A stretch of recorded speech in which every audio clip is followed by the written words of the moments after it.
Hello, everyone. Welcome to another episode of Grad Chat from PhD Balance, where we talk about topics of grad school beyond academic research and that may be more difficult to talk about in our day-to-day. I'm your host, Layne, and I'm a PhD candidate in biochemistry at UCLA. If you like what you see here, check out the PhD Balance YouTube channel for more grad chats, and don't forget to subscribe for notifications about when we go live. I'm excited to chat with our guest today, Layne Scherer. Layne is a senior program officer at the National Academies of Sciences, Engineering, and Medicine, where she works for the Board of Higher Education and Workforce. Layne recently led an expert committee on the report Mental Health, Substance Use, and Wellbeing in Higher Education, Supporting the Whole Student. She also had the opportunity to lead the report Graduate STEM Education for the 21st Century, which was released in 2018. Layne cares deeply about higher education policy, the research enterprise, and diversity, equity, and inclusion. Prior to her time at the National Academy, she worked at the National Science Foundation in their Directorate for Education and Human Resources. So welcome, Layne. How are you doing today? I am thrilled to be here. And how are you doing today? I'm doing good. I always love these grad chats because I get to talk to someone really cool and just ask them about their journey, their professional life, and all kinds of new aspects of science that they can be working on. So I'm really excited to talk to you today because if we want to start out, you mentioned that you've worked on these student well-being reports. Mhm. And if you just want to start by talking a little bit about what did those reports entail? What were their main messages? Yes, absolutely. I came to the National Academies in 2016 to work on the report on graduate STEM education. And the first thing that I did when I came in was I was handed a report from 1995 on the same topic, looking at doctoral and master's education, who's getting degrees, what are the major issues. And when I sat down to read it, there were some major themes that came out.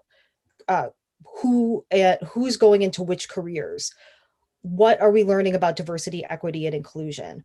What do we know about mentorship? What is the core of a PhD or a master's education? And when I finished reading it, I went to my boss and said, what I what if we have nothing new to say? Because so many of the issues that I had been hearing about from graduate students, from the researchers who work on graduate education, to faculty and PIs who work directly with students, were this set of issues. And as we continued to do the work, we were able to go a little bit deeper into some of the issues on careers. We know that over 50% of people with PhDs go into fields beyond academia. We've known this for years. And so why does the system of graduate education really have a lot of incentives for the faculty, for the universities to train students as if there's only one destination in mind? And there's around that set of incentives, really what drives the system are those other components. So career preferences, mentorship. Mentors aren't getting evaluated or supported or incentivized to be exposing the students that they're working with to all of these other careers. The rest of the departments, career services often aren't equipped to work specifically with PhD students. And then students themselves often don't have, while they have certainly the curiosity and the drive to pursue those careers, they might not necessarily have the tools to do so. And especially for students who are first generation, who are from race or ethnic groups that are marginalized in STEM, and especially depending on the discipline, the gender imbalances between departments can be really severe. Sexual and gender minorities, students with disabilities, these are all individuals and identities that might find STEM research environments and graduate departments anywhere between ambivalent to hostile. And so one of the key differences between the 1995 report and this report in 2018 was a specific recommendation that graduate schools needed to think about the mental health and well-being of their graduate students. that it wasn't enough to say, all these other things are important. You need to be looking at the education alone. It's really saying that if you're not allowing students to bring their whole selves, all of their identities to a department to thrive, they will not. And it's not incumbent on the student to sort of twist themselves into a pretzel trying to accommodate the environment. The environment isn't successful if it isn't supporting all students. And so then we went into the second study that looked really at mental health, substance use, and well-being. We expanded the bounds. So we were looking at community colleges all the way through graduate school. And it was really illuminating to see just how important it is for faculty and PIs, for staff, for leadership to really be thinking about how does this educational environment support the goals, both in learning and in sort of career and professional orientation for students?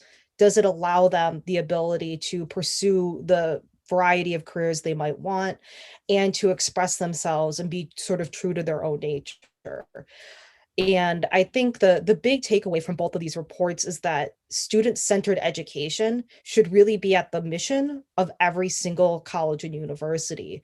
And unfortunately, a lot of factors that affect higher education, boards of trustees, public funding, grant money from research supporters, so anywhere from federal to private to nonprofit, but a lot of the incentives that drive the system of education don't have the student's best interests in mind.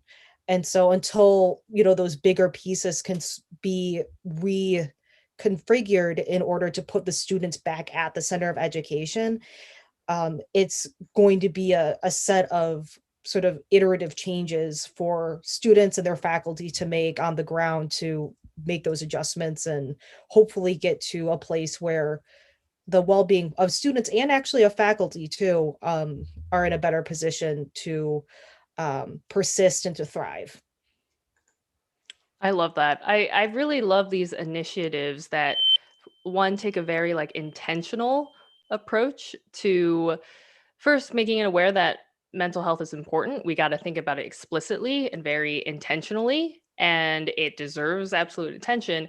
And then also the second aspect of focusing on systemic change and systemic issues because like as a grad student, when I mean at this point I've been really active in these mental health spaces and I've really connected with so many different people who do work systemically to improve mental health awareness and well-being. But I remember in the beginning it was a lot about these campus resources saying do yoga, just massage your scalp, make your bed, and take care of yourself. Yeah, exactly. It's like, how is Mhm, I can massage my scalp, but like, how is that mhm, going to improve maybe tough relationships with an mhm, advisor or imposter syndrome or so mhm, many other layers of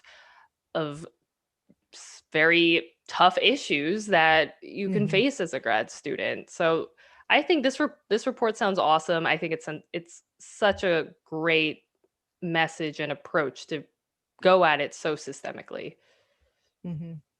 And I think one of the big things that the report really calls out is that if universities are doing their jobs and providing an environment that really is supportive to well-being, that some of the clinical issues that mental health, the more serious issues for mental health illness, for other disorders, it might not necessarily bring everyone to the doorstep of counseling. If you're having or if colleges and universities staff are supportive of students, it might actually reduce the amount of students who are coming to seek clinical services. A preventative approach, one that really makes sure that bias towards any students who have identities that might not be fully respected on campus, making sure students are aware of their resources, having policies that really protects students for leave of absence, whether it is for any health reason, for mental health, for pregnancy, to support if they have dependents, making sure that all of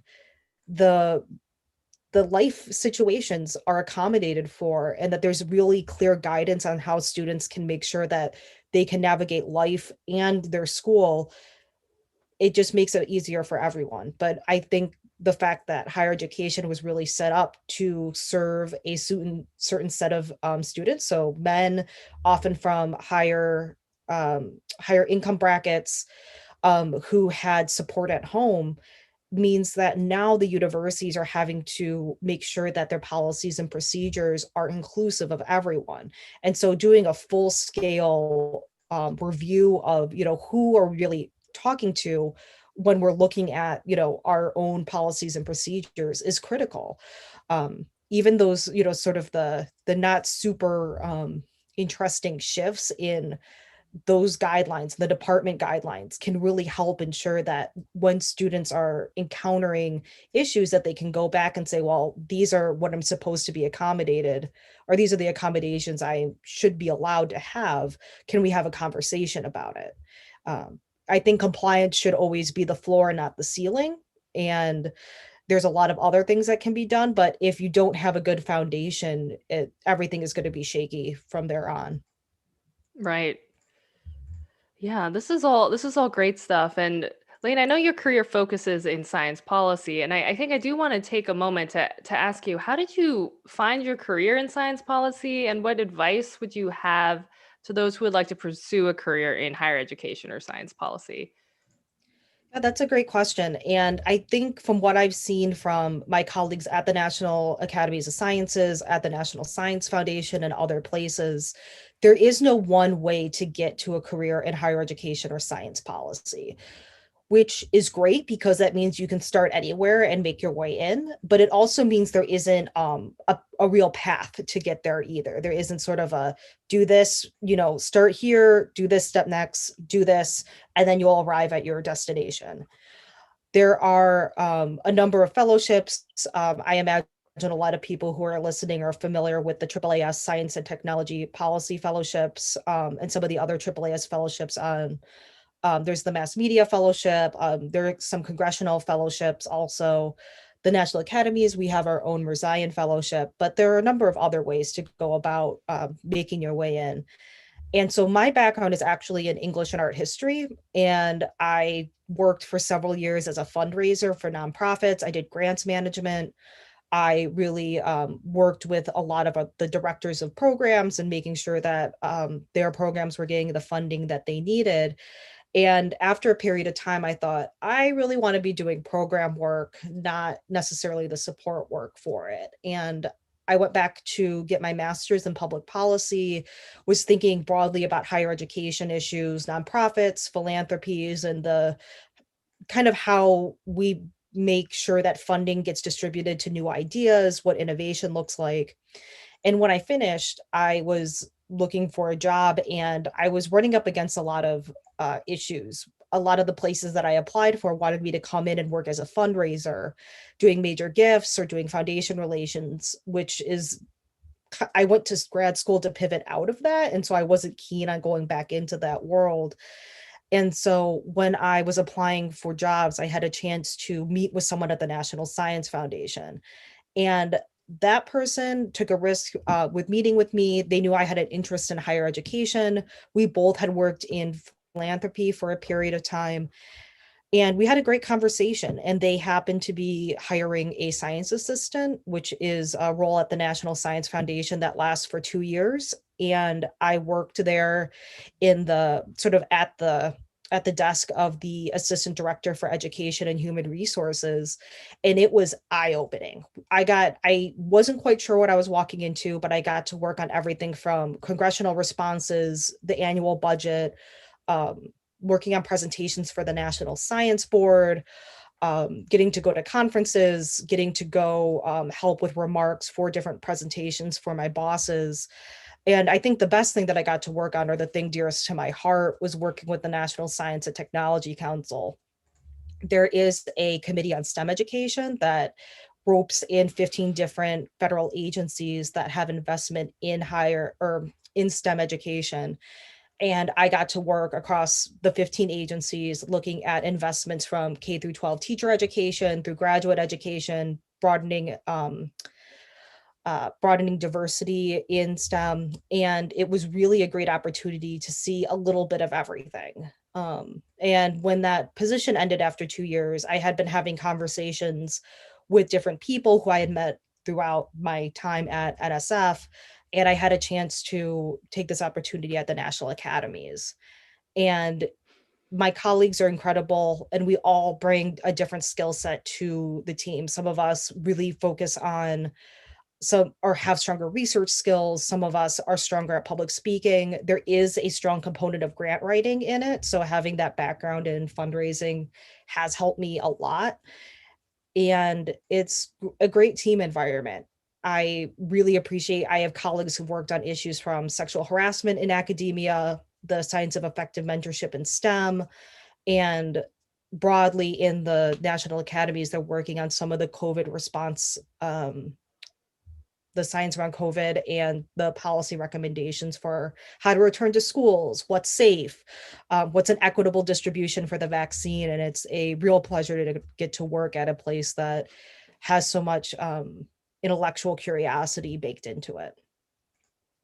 Wow, that is also cool. I think it's really valuable. I mean, I can speak for myself personally as a grad student who is interested in careers outside of research to hear about more about what's out there in the sciences Mm-hmm. outside of research. And I know as far as the audience of grad chat, a lot of other people are grad students thinking along those same lines. So it's always really interesting to hear the different careers that people are up to. And science policy sounds like an incredibly important and crucial area of work for sure from what you've described.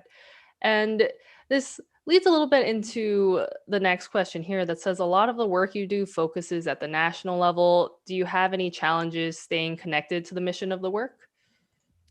Absolutely. I think that in the day to day, it's really easy to get caught up in the to do list. What's next? What sort of paperwork do I have to file? What has to get done? And I'm someone who is really driven by the objectives at hand. And so I can get very myopic and really focus in on what's in front of me. And I think having the opportunities to do chats like this, to go to colleges and universities and speak to students, those are the times when I really understand that this education is happening now. There are, I think there's a tendency working with academics, with some researchers, to be thinking about the hypotheticals, to be thinking about, well, what would happen if we did this? How might, this solution to an issue be implemented? How might this strategy work? And I think it's incredibly important to think about the broad options that might be in front of a policy problem. But at the end of the day, it's important to remember that any of these issues that we're looking at the national academies are affecting people now, that these are critical things, that education is happening for students, for the professors, for universities. It is happening as we speak.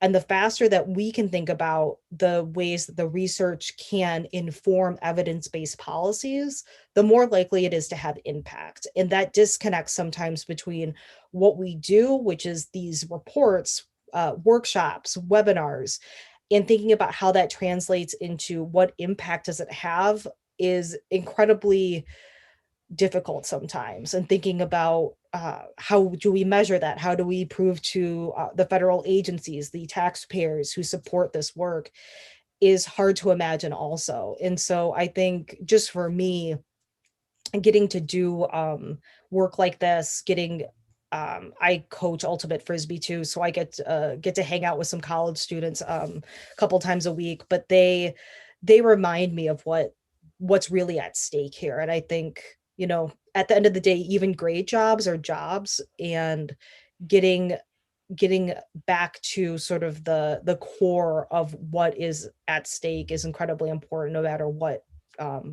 field you're working in. Yeah, and I think that's such an important perspective to keep in mind because oftentimes you see these like mental health initiatives that seem more to be there to check a box saying, "Oh, we did this." You know, it's like, Hmm. "Oh, we did our yearly wellness seminar. It's done." But Hmm. there's also this perspective to keep in mind that, wellness, first of all, is permeates every day of our lives, is important, and it Hmm.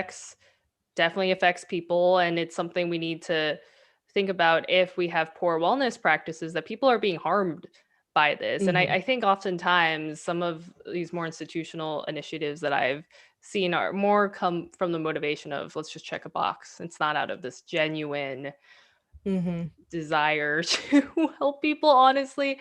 But it really is so important to keep in mind that people are being impacted by this. Hmm. And we need to be intentional about how to really efficiently get this work done. Change is slow, but how can we push it forward so that we can improve things. So I do think that we need more people who can really tackle it in that way. And I think a lot of it's done some leadership and just a content warning for the report that the team that I work with worked on sexual harassment in academia. We talk a lot about that line before, that compliance is the floor and not the ceiling. I think a number of us who have had to go through bias training or awareness training around sexual assault or harassment, it can really feel like it is just a compliance exercise, that it's just sort of something that you click through in order to get to the end. So for the next year, you are okay to do whatever training or supervising that needs to be done. And that's the end of it. But unless our leaders are really talking about the importance that these issues have on individuals, if department chairs and not even just people who have formal titles, but sort of, we all know faculty in a department who carry more weight than others. There are definitely leaders and sort of champions of change that can come in and say, this is important and this matters. And without that accountability that really is demonstrated in the day to day, it can feel like a compliance exercise. And I think in a similar way, mental health and the way that we treat each other in terms of standing up to people who are anywhere from showing microaggressions to just we talk about microaggressions a lot, but there's also just straight up aggression and hostility that is directed at different people for either their identities or for and sometimes it's even simple bullying. Not that bullying is simple, but sometimes it's not motivated necessarily by a particular identity. If there aren't people in positions of power willing to stand up and address that, it is demonstrating that it is a culture that tolerates that sort of behavior. And it's really incumbent on the people who have the power at any system to be standing up and saying that this is not how we're going to operate. And unless the leadership takes on that responsibility, change is much slower to happen. It really takes the people who are in those key positions to drive the change and hold others accountable for how they treat other people. And policies can help support that. Institutional priorities can help support that. And so I've been told it's, top down, bottom up, and sideways out. It takes every single level of the cake to build up to make something that is going to work. I think that's so important. And I just want to echo the idea that in a place like academia where there are huge power dynamics, Yep. just having people at positions of power championing these things is super powerful. Because like even, I speak about these things as a grad student, but at the end of the day, I acknowledge that my status as a grad student does limit the type of impact, unfortunately, impacts Hmm. the type of push that I can get in these issues. And I think that's one of the things that I always talk to other people about. That can you think of any faculty allies that can help you with this? Because, Hmm. systemically there is still power imbalance, and we need to balance it out, and we need to get some higher up people on board with this Hmm. stuff. And I do want to shift gears a little bit and give you some time to talk about your own mental health journey. And you shared with us in our PhD Balance intro post that you did take 3 months off of work for your own mental health. Is there Hmm. anything you'd want to share about navigating what that experience is like, or how has your personal journey with mental health been? It's been something that I've been working on, I would say, since my early teens. And I think for me, the opportunity to work at a national level report on mental health and well-being was a really great way for me to process some of the things that I had been seeing within myself. And most importantly, I think the big takeaway for me was really to address the stigma that is attached to so much of mental health issues, mental health disorders. And within the time that I was at the National Academies, I had been starting to work with some diagnoses of anxiety and depression with my therapist that I had been working with for a couple of years. And the real sort of switch is when I experienced a series of concussions between 2018 and 2019. I had three within 7 weeks of each other, and then I had a fourth in the spring of 2019. And I simply was unable to take care of myself. I was working on a project on teacher education that I had to step back from. I had to sort of rearrange a lot of my work situation to accommodate the fact that I was incredibly fatigued. I could not focus. I was having migraine headaches more days of the week than not. And I think I was so far immersed into the pain of my symptoms that I couldn't really see that what I needed to do was take a bigger step back. And I muddled through a couple of months. Some of my triggers are sun, heat, and humidity. And so living in Washington, D.C., the summer of 2019 was a particularly difficult time. And I thought by fall, when some of the symptoms were abating, that I was out of the woods. Turning around to early 2020, I was starting to move the project on mental health from gathering evidence and research to starting to write. And one of the great things that I'm given the opportunity to do at work is to contribute a lot of writing to these reports. And I was excited to get started. And then summer started, where, as we can all remember, we were about month three into the pandemic at that point.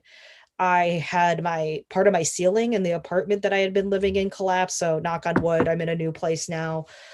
And a number of other factors were playing into um, the heat and humidity had come back, and some personal issues really triggered another episode of anxiety and depression.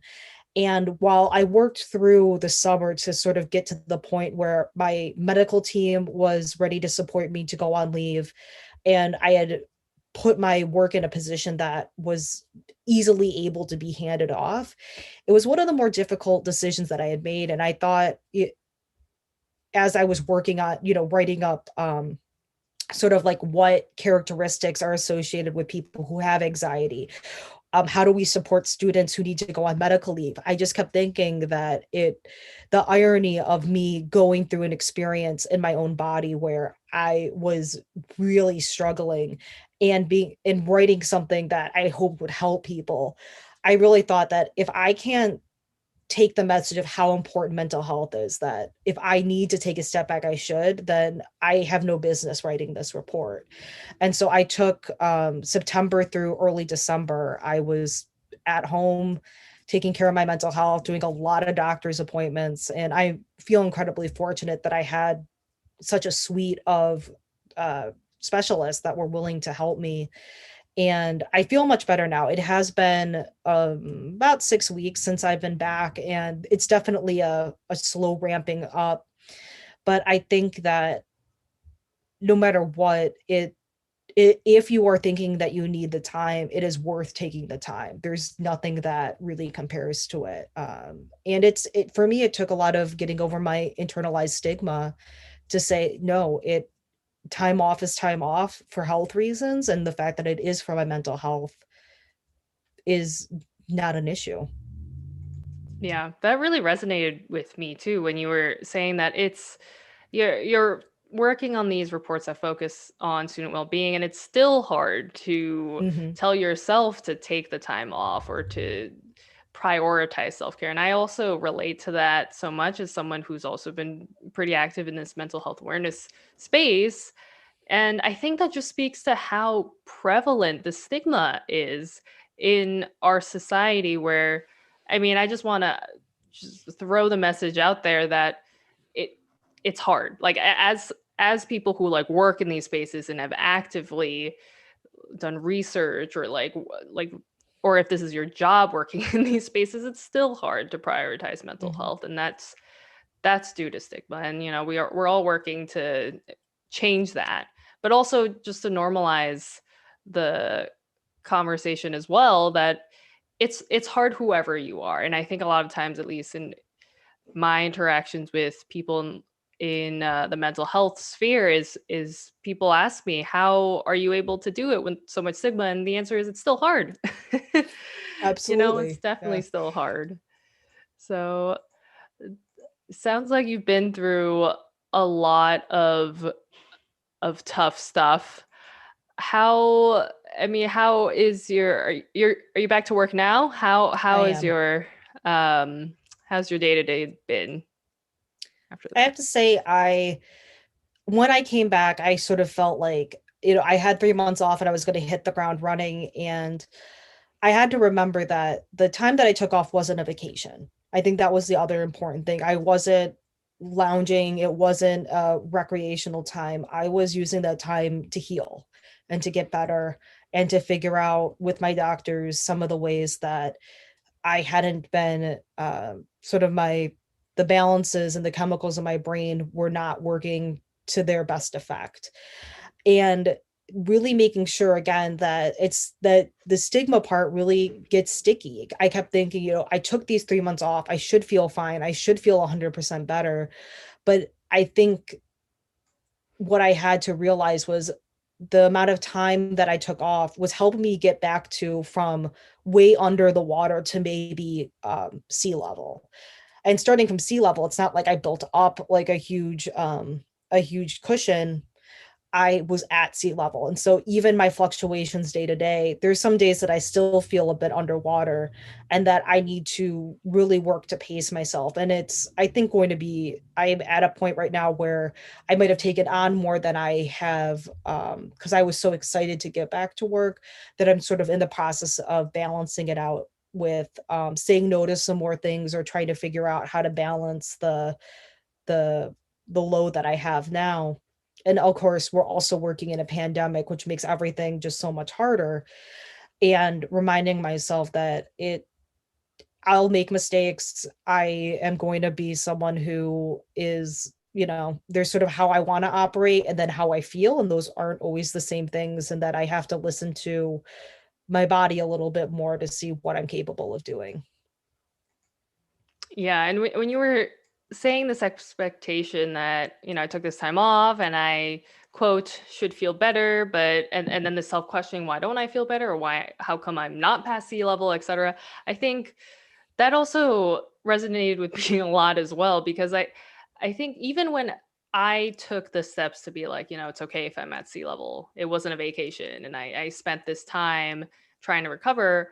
I remember there are still other people around me. And I don't know if this was your experience as well, but I just remember other people perpetuating this idea of, why aren't you better? Or, I mean, these people are probably the ones who, from honestly a very uh, baseline level, still have a lot to understand, have yet a lot to Hmm. understand about mental health. And I try to remind myself of that as well. But I think it's really two layers. One, being the one validating yourself, being like, okay, I took this time, I'm at sea level, Hmm. I should be happy with that, and need to just keep work on my own growth. But then there's this other level of, how do you handle other people around you who still promote the stigma, unfortunately. And Hmm. it's still something that we need to very much improve, how other people around you are going to respond to you trying to prioritize mental health. I think it's incredibly hard, and it's something that I think can also, when you're not feeling great, can also be a draw on your energy too. And so I think that idea of um, sort of working on two different fronts is incredibly difficult for me. And I think we get into intention versus impact, which is, I think a lot of the times people are well intentioned and it's coming out of hope that like, oh, they should be feeling better now because they've had 3 months off and I'm so excited to see, how they're feeling now. And there's this idea that that you can work your way out of it, which isn't necessarily unlike, I mean, I've had a battery of physical injuries, but for example, I have arthritis in my knees. I go to physical therapy. There's a lot that we're doing around strength and conditioning, but there's an issue that's underlying that where it's I don't have much cartilage left in my knees. I just don't anymore. And so there's some rehab that we can do around it. And but there's a certain amount where no matter how much work or additional, injections, therapies that I do for it, it's not going to bring that cartilage back. And I think people can grasp that issue and that set of like, oh, okay, you have arthritis, like you're not going to be able to run anymore, or not to the extent that I used to. And that there's some limitations there that, sort of without judgment, that people don't get when I say that I have depression. It's not something necessarily that I'm going to ever um, exist without. It's something that I manage, it's something that I treat. I go to therapy, I check in with my psychiatrist, we monitor the levels of my different, the different medications that I'm on. But at the end of the day, it's not a deficit. It's just something that about how I operate.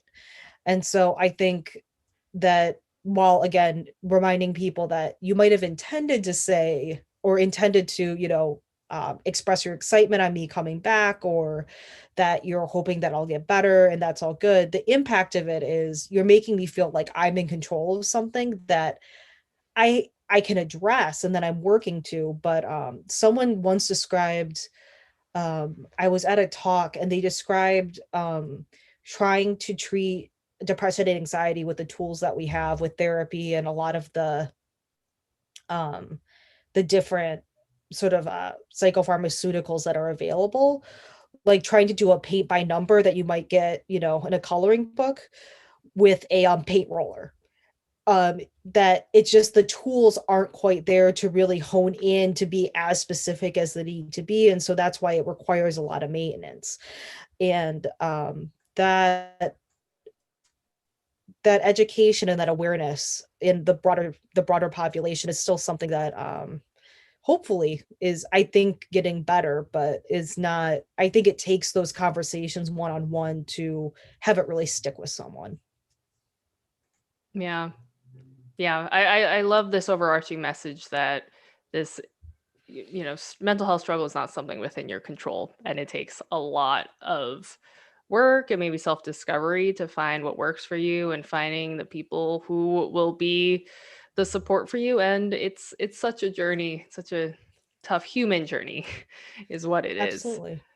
And so I think we're running out of time for this grad chat, and I don't want this to end because I love chatting with you. But Layne, if there's anything that comes to mind for you that you want to just share with our audience before we log off today.